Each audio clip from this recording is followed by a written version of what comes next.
The majority of week 2 is in the books, and it started back on Thursday night with a matchup between the Chargers and Chiefs.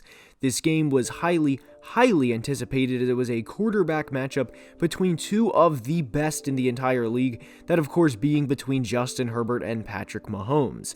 The biggest takeaway from this game to me was, if you're a Chargers fan, this was a game you could have and very easily should have won.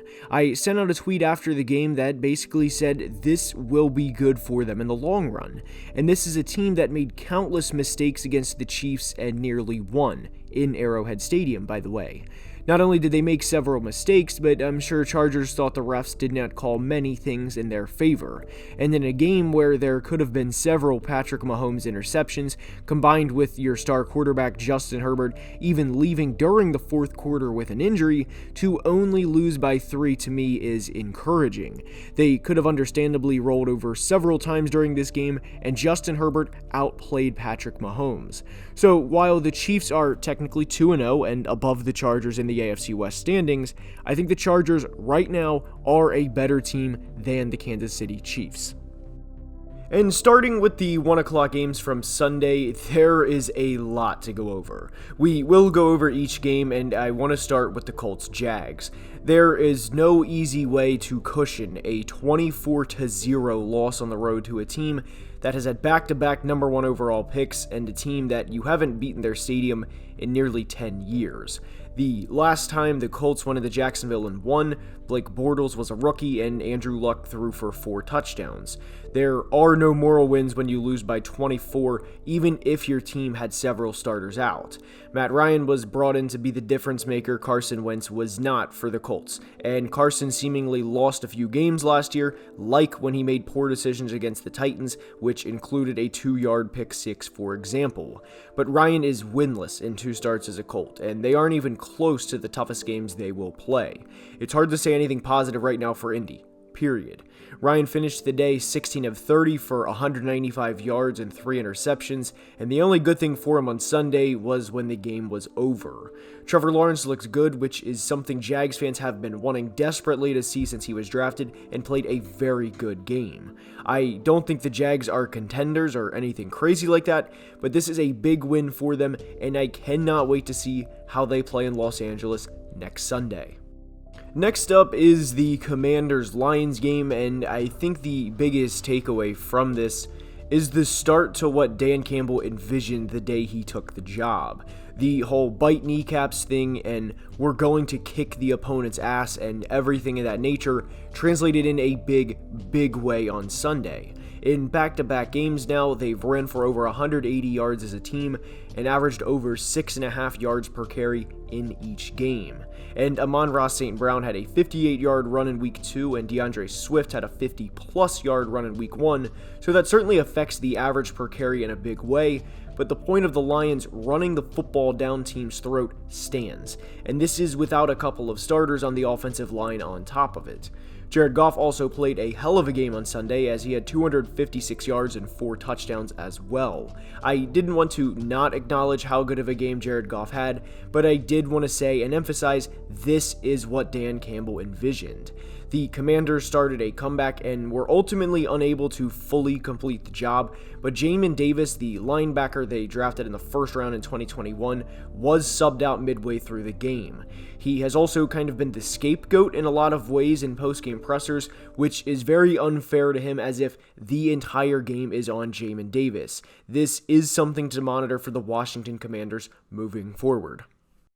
The Patriots-Steelers game is up, and the biggest takeaway from this, it's Kenny Pickett time. Mitch Trubisky was not good on Sunday, and credit to the Patriots defense for holding the Steelers to just 14 points. And honestly, credit to the Patriots in a big way to giving up just 34 points in the first 2 games of the season, as they gave up just 20 to Miami in week 1.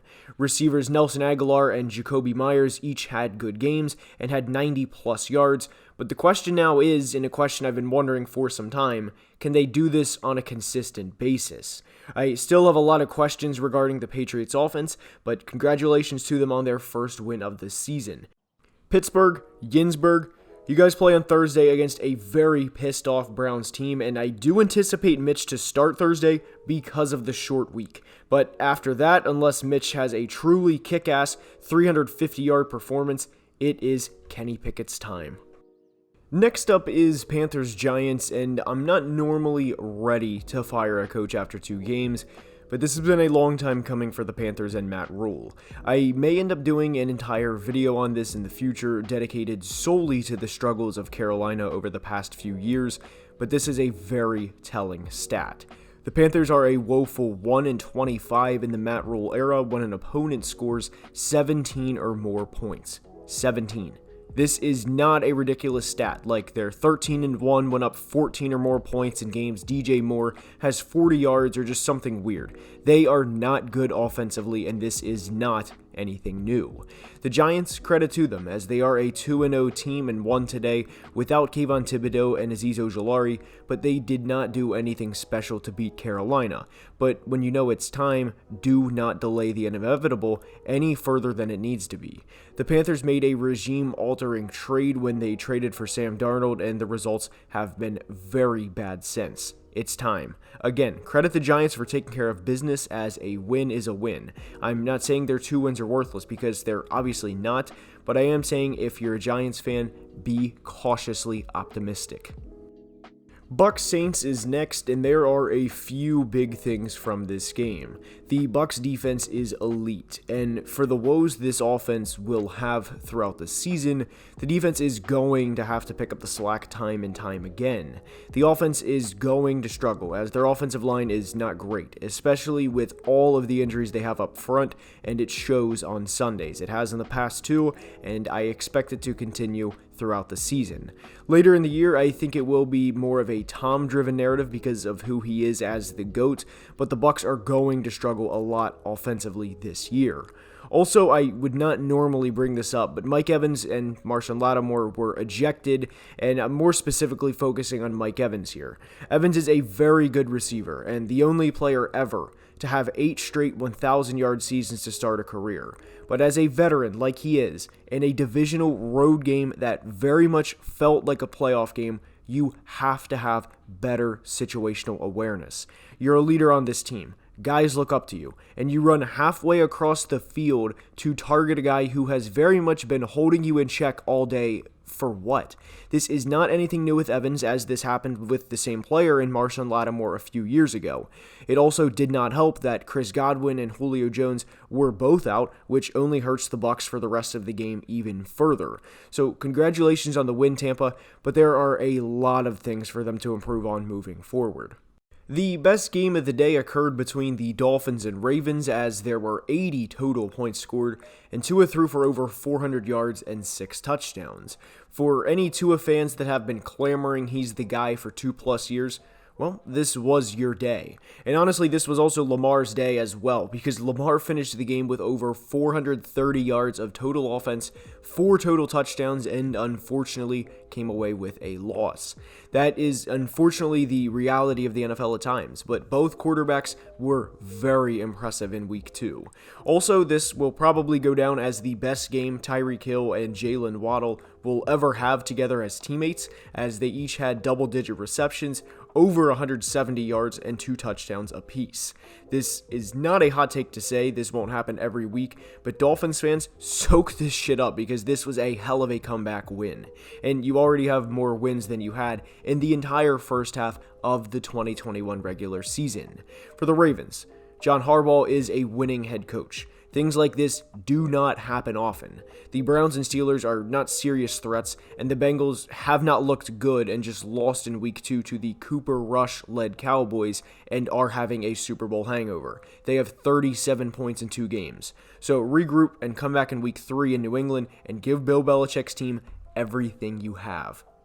The Broncos beat the Texans with a score of 16-9, and I want to give this another week, as it is a new head coach and quarterback working together for the first time, but Russell Wilson looks bad. This isn't a bad play here or there, he looks bad. Right now I have serious questions with the Broncos, but ultimately I do want to congratulate them on their first win of the season. Russ was 4 of 14 for 48 yards at a point, and the Broncos had 3 points. This has to improve. Also, Nathaniel Hackett is extremely frustrating through 2 games. But for the Texans, they are 0-1-1 through 2 games, which I guess is better than what was expected, as a lot of people thought they would be 0-2. They are rebuilding, and losing to a team as talented as Denver is on paper will naturally happen. Scoring 9 points on the road is not going to win many ball games, and not surprisingly, they did not win today. The Texans' defense has looked very good, and they have only given up 36 points in 2 games, so that is something very positive about the 2022 Houston Texans. I think one of the biggest takeaways for the Seahawks is they're going to be a different team on the road, and while every team naturally will, I think the difference is going to be much larger with the Seahawks. The 12th man is very real, and they are a legitimate problem for opposing teams. But when they're away from home and when Geno Smith is a starting NFL quarterback on the road, things will not operate as smooth as they did in week 1. Also, the play call the Seahawks had down in the red zone with the DJ Dallas interception was awful, and I'm not sure why it wasn't relayed that he's throwing the ball to DK Metcalf, so at all costs, throw it up, not on a line. That absolutely killed the momentum they had at that point and kind of set the tone for the rest of the game. As for San Francisco, I wish Trey Lance the best in recovery, as it was announced he will miss the rest of the season. The team did their job and took care of business on Sunday and came out with a win. They will be a team everyone keeps an eye on moving forward. And San Francisco plays in Denver next week, which will be a very interesting matchup. The Rams took care of business against the Falcons despite almost blowing their 28-3 lead to the Atlanta Falcons, which is hilarious in itself. The Rams are a team I expected to take a step back this year, but how much of a step back was to be determined. They got smoked in week 1 by a serious Super Bowl contending team in the Bills, and nearly blew a 4-possession lead in week 2. Kyle Pitts has also had a disappointing start to his sophomore season and only has 4 receptions for 38 yards in 2 games after having over 1,000 yards as a 21-year-old rookie. Atlanta is rebuilding, so I'm not surprised they lost, but I am glad to see them put up a lot of fight when they very easily could have rolled over and kept getting their asses kicked. The Cardinals-Raiders game was something, and unlike in week 1, the Raiders did not lose a 1-score game by turning the ball over several times. I thought they had this game very much in the bag as they were up 23-7 with 8 minutes left in the fourth quarter, only to give up 22 unanswered points to start the year 0-2. I think this is a sign of things to come. I'm not a huge Raiders believer, and I'm certainly not a Derek Carr believer, and now that he has the weapons, which was all anyone said he needed, they're 0-2 in the vaunted AFC. To me, their Super Bowl hopes are gone. Arizona, congratulations on the comeback win, but I'm not going to have an insane overreaction and think this will propel them on some crazy run. It's a good win, and I don't think this roster is all that talented. I need to see more from this team to truly think they are a top team in the NFC, but good win in week 2, be happy, celebrate tonight, but build on this moving forward. The Cowboys beat the Bengals with a score of 20-17 and did not just beat them. They were in Joe Burrow's face all day, and this is very, very concerning for the Bengals.